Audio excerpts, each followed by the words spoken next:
Assalamu alaikum dear students. How are you? Fine? Nice. I hope you are enjoying. Go to page 64 of your book. I'm in class 9th. Subject English and topic is a poem. We are going to read a poem today. The name of the poem is The Road Not Taken by Robert Frost. It's at page number 64 and 65 of your book. Keep the book ready in front of you and also keep your rough notebook with you and keep a pen ready for maybe you have to write here and there something. Now before we go to the actual text of the poem, which I will read for you, because poetry is basically meant to be heard. You have to listen to the poem. I'll recite it and then we'll try to find out certain poetic devices, certain poetic techniques in this poem, and we will also have a look at the theme of the poem. We will have a discussion together. Now before I go to the text, let's know something about Robert Frost first. It's from your book. You can read it. You can see it here, page 64. Robert Lee Frost was born in 1874. So 1874, and he died in 1963. So he was a 20th century poet, American poet. Was born in San Francisco, California.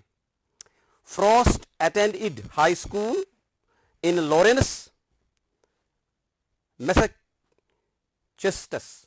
This is its pronunciation is Massachusetts, and began writing poetry. Frost continued to write poetry but was unsuccessful at publishing his work. So in literature, when you come across this literary work, you come across this word work, it means poem, it means novel, it means drama, it means essay. So he could not publish his whatever he wrote. Seeking better literary opportunities, the Frosts, means the Frost family, sold their farm and moved to England in 1912. In England, Frost achieved his first literary success. His book of poems, A Boy's Will, 1913, was printed by the first English publisher that Frost approached. This he reached there. The work established Frost as an eminent poet. That means he became famous. His second collection, North of Boston, was published in 1914 and also won praise. That means acclaim. He won the Pulitzer Prize in poetry for 4 times, that is 1924, 1931, 1937 and 1943. That is, he was awarded this award. He wrote simply, that means his poems are simple. I am reminded of one of his poems here, Stopping by Woods on a Snowy Evening, when he says, I have promises to keep and miles to go before I sleep and miles to go before I sleep, but insightfully. That means he takes a small incident and writes a poem on it and discusses some philosophical point there about common ordinary experiences. So he will talk about common experiences, ordinary experiences, and then he will say a philosophical thing. That the same thing is happening in here in this poem also. We can call it a symbolic poem. Later on we'll discuss a bit about symbol also. So that means this is not the road which we generally say that I took this road and I did that. It's actually the choice or the decision a person makes in his life. Sometimes he has to make or she has to make a decision. She has to he has to make a choice, or people have to make a choice, and then they cannot change it. This well-known poem is about making choices and the choices that shape us.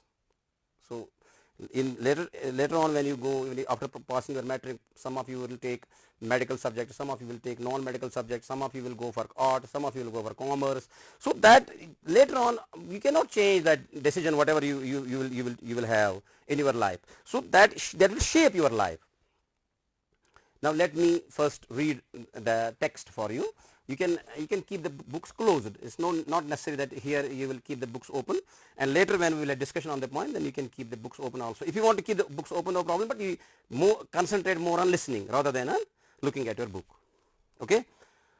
Two roads diverged in a yellow wood, and sorry I could not travel both. And be one traveler long I stood, and looked down one as far as I could, to where it bent in the undergrowth. Then took the other as just as fair, and having perhaps the better claim, because it was glossy and wanted wear. Though as for that the passing there had warned them really about the same, and both that morning equally lay in leaves, no step had trod in black. Oh, I kept the first for the another day, yet knowing how way leads on to way, I doubt it if I should ever come back. I should be telling this with a sigh.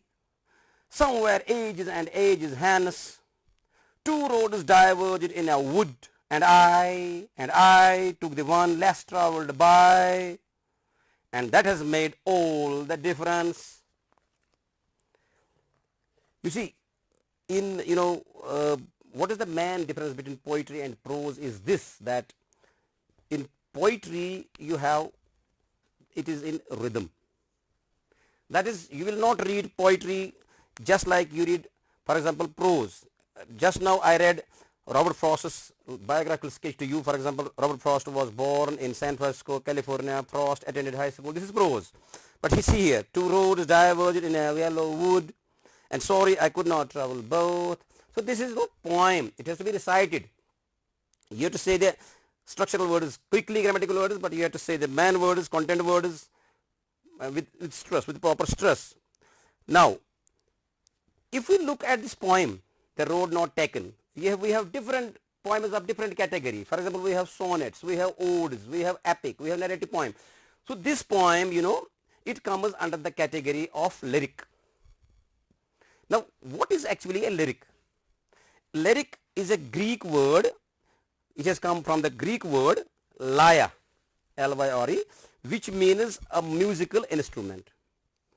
So when you can yourself imagine that when it has come from the Greek word lyre, which means a musical instrument, it has something to do with music. So that's why we say that a lyric poem is, musical. So first of all, we can call a lyric a musical poem. Okay? Then this lyric is usually short. So see, look at this poem. It's not a long poem. So 1, 2, 3, 4 stanzas, 5 lines each. So 20 lines poem. So it's a short, but it's not a long poem. And then you have also what's called as this poem. This lyric is it's a personal poem. So what makes it personal? The use of pronoun I, or for example me, my, that makes it personal. Here he says, and sorry I could not travel both. Here he says, I shall be telling this with a sigh. Here he says, I doubted if I. Here he says, I kept the first. So this, and I. This is, and I. So it's repeating, this is stressing the point, emphasizing. So this makes it personal. In other words, we can also call it a subjective poem. In other words, there is what's called as a romantic element in this poem. This Robert Frost is a romantic poet with a difference. That means he, just now you read, he writes simply but insightfully about common and ordinary experiences of life. And it's a poem in which, there the poet expresses his emotions and feelings. Feelings and emotions and feelings. That's the essence of poetry. Poetry is shairi. It touches your heart. It touches your, feelings. It touches your emotions. It appeals to your senses. That's why imagery comes into force in poetry. So we have emotions and feelings here in lyric. The poet is in this poem also expressing his inner feelings and emotions. And then there is, lot of imagination is at work. So this poem will take you into imagination. If you read the first line, two roads diverged in a yellow wood. Yellow wood, it refers to something in the autumn, or maybe the leaves of the trees had turned yellow.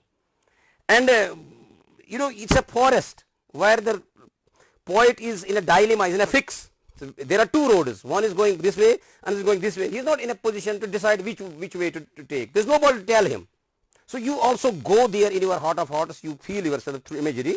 Inside you go into imagination, and then there is also what is called as description of nature is there. For example, you find here wood, you find here leaves, you see here again wood. So this you see here different words are there which undergrowth, grassy.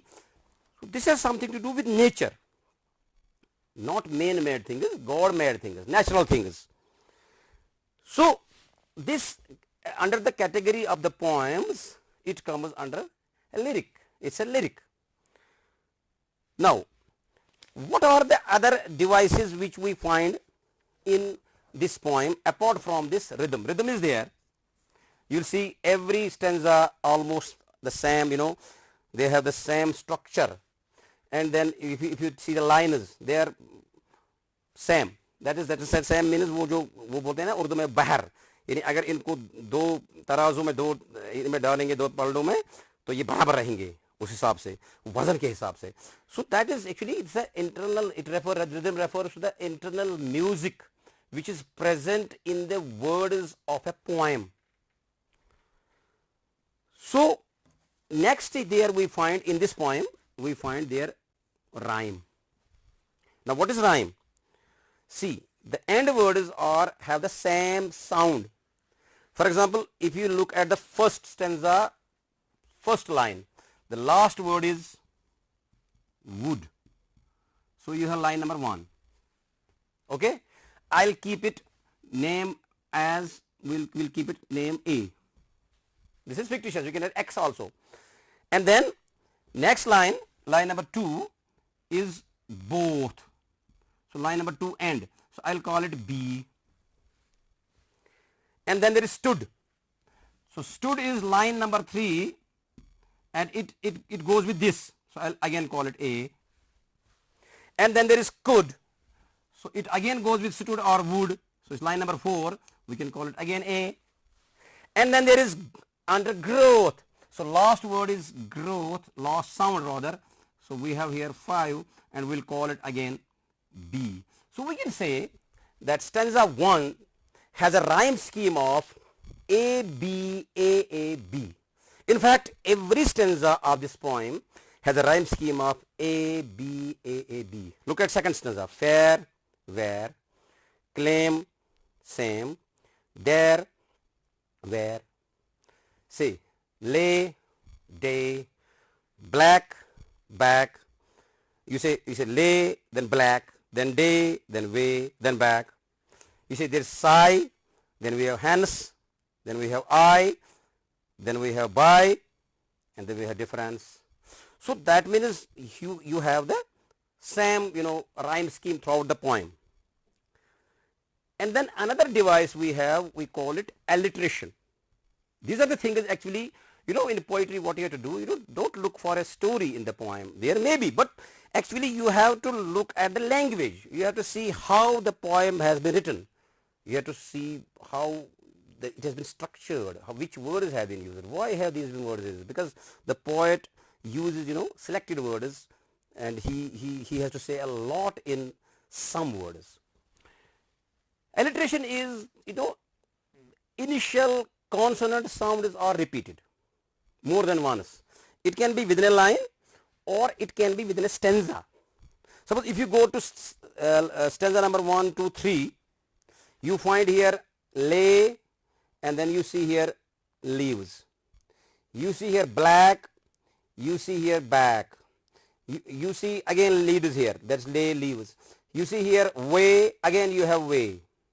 You see here doubted, you see here day. So when the poet is repeating, initial consonant sounds, what do you find? Alliteration. And this rhythm, rhyme, alliteration, assonance, consonance, these are for, creating music in a poem. Assonance. Assonance means repetition of vowel sounds. Now it's not necessary that whether the poet is repeating at the initial level, or he is repeating at the middle, in the middle, or he is repeating at the end. If we see at stanza 1, you see and, again you have and, again you have and, you have stood, you have could, you have would, you have growth, you have both, you have fair, you have where, you have claim, you have same. So you have same vowel sound is there. Okay. Suppose you have in claim you have a vowel sound, and in same also you have again a vowel sound there. Stood you have u, and could also you have u. So that means there is assonance. So we find assonance also here in this point. For example, if you say could, if you say would, if you say stood. So in all these words the vowel sound is the same. If you write and, then you say again and, then you say again and, vowel sound the same. Then there is consonance. Now consonance refers to the repetition of consonants generally at the end. At the end. For example, if you say back, you have black. So you have cur here, you have cur here. So you have wood, you have travelled, you have diverged, you have this travelled, you have wood, you have diverged. So you have and. So in the last stanza, if you see say and again, here again road is and, then you have travelled, then you have diverged, you have again and, you have again and. So that means you have made. So that means the poet is repeating the last consonant sounds. Suppose here in case of this we find the sound being repeated again and again in the word and, in the word would, in the word and, in the word diverged, in the word travelled, in the word made. So you have the same vowels, this consonant sound. That will be consonants. Then one of the most important things in poetry which we find is that's called imagery. That's there in this poem. Mostly we find visual images here. First of all, I will make you write, please write down what imagery means. Please write. Imagery refers to the use of words. It refers to the use of words, especially in poetry, to describe ideas or situations. The poet has to describe experiences, and he describes these experiences through images. They can be of different kinds. For example, visual. So you can have visual imagery, that is when you see something in your mind. You can have auditory, when you hear. You can have olfactory, that means smell. You can have gustatory, that is taste, sweet, sour, bitter. Then you have tactile, touch. You touch and you say it is hot, it is warm. And then you have kinesthetic, that is got sensation of movement. And you have also what is called as organic. So organic has something to do with your heart, feeling. For example, if the poet says like he makes you fearful, he makes you nostalgic, this poem is also nostalgic in tone, because the poet is thinking about his past. I will be telling with this with a sigh. That has made all the difference. So that is nostalgic. Two roads diverge in a yellow wood, and sorry, I could not travel both. So he is actually feeling. And then elated, happy, sad. So that means that kind of this we have in this poem we have mostly organic imagery here, and we have also what is called as visual imagery. For example, I can give you examples of visual imagery from this poem. You can write the words. Road is there. The word road is yellow wood. Okay, traveler. You have undergrowth. You have grassy. You have leaves. You have black, which is color. You can see black color. You have way. And organic you have. See here. I shall be telling this with a sigh. So when he says I shall be telling this with a sigh, so it is something, some feeling is coming there. And then he says, and sorry, I could not travel both. So some sort of, regret is coming in our hearts. We feel like we identify ourselves with the poet, and we also feel the same. So imagery is there, especially we have, we find visual imagery here, and also organic imagery here. And then there's another kind of poetic device here in this poem, which I call as, which is anaphora. Anaphora, Anaphora. This is a poetic device actually. So you can write anaphora, the repetition of an identical word. It can be a word or group of words, more than one word, in successive verses. जो lines होते हैं ना poetry में, वो versus होते हैं, share और clauses. For example, I can give example from this poem. Look at stanza number 1, line number 2 starts with and. Look at line number 3, starts with and. Look at number 4, starts with and. So you can call it anaphora. Example of anaphora here, because line number 2, line number 3, line number 4 start with the same word and. Okay, then you have metaphor is also there, or metaphor. Actually poetry में अक्सर poet जो है, he makes use of metaphors. जैसे अगर poet को बोलना होगा life जो है ये स्ट्रगल है, ये डिफिकल्ट है, वो बोलेगा life is going uphill. So that in that sense the poet is actually making us understand that life is very difficult, it's a struggle. So यहां पर पोइट जो है, जैसे if you look at the word roads, if we look at the word yellow wood, these are actually metaphoric words. For example, yellow wood here refers to making decisions during hard times of a person's life. Yellow wood. Why? Because it was autumn, winter was about to set in, and here you have roads, here it refers to life. And then there is symbol. So in symbol you have, that means, for example, if we say road, for me when I became a teacher, it was a road for me. When somebody became a doctor, it was for him a road. Somebody became an engineer, it was. Somebody became a businessman, it was. Somebody is interested in some other is in some art. So that means whenever we take a decision in our life, we are actually symbol or metaphor में ये फर्क है, otherwise दोनों same है. Symbol can have different meanings. Metaphor can have a particular kind of meaning. For example, if I say he was a lion, I mean he was brave.